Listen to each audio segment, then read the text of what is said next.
It's been a year since I found a domestic violence crime scene, and it only got worse from there.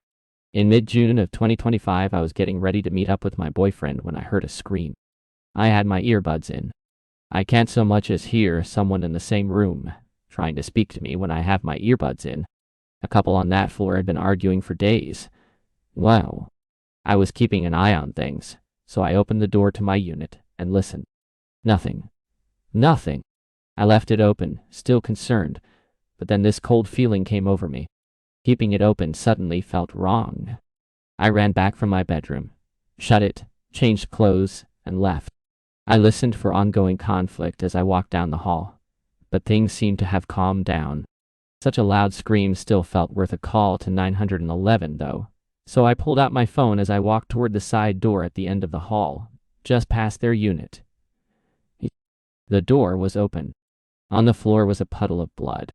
It was so fresh. I'll never forget the color. I couldn't stop thinking back to it for months. It was so bright, such a vibrant red, that it looked almost blue. The wall was splattered, like someone had been slashed. The door itself, the doorknob, the lock, everything was bloodied. The opposite wall was covered in bloody handprints. The apartment was silent.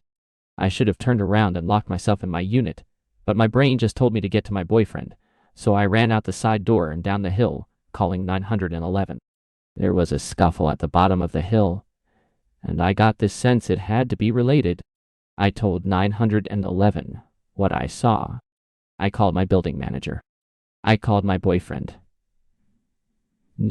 I called my best friend. My boyfriend and I decided to head back to see what was going on. Another one of our neighbors had found her alive, standing outside the front door to the building, and told us what he knew. A neighbor we were friendly with had his girlfriend staying with him. Oh, he had been awake for days, not sleeping and using uppers. He took hallucinogens and slipped into psychosis.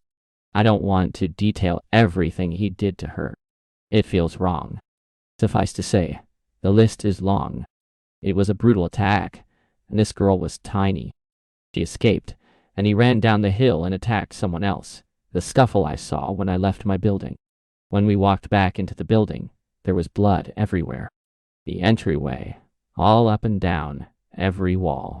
You could see her path from the unit to the front door, stumbling from wall to wall, blood in her eyes, covering everything she touched. What would you have done?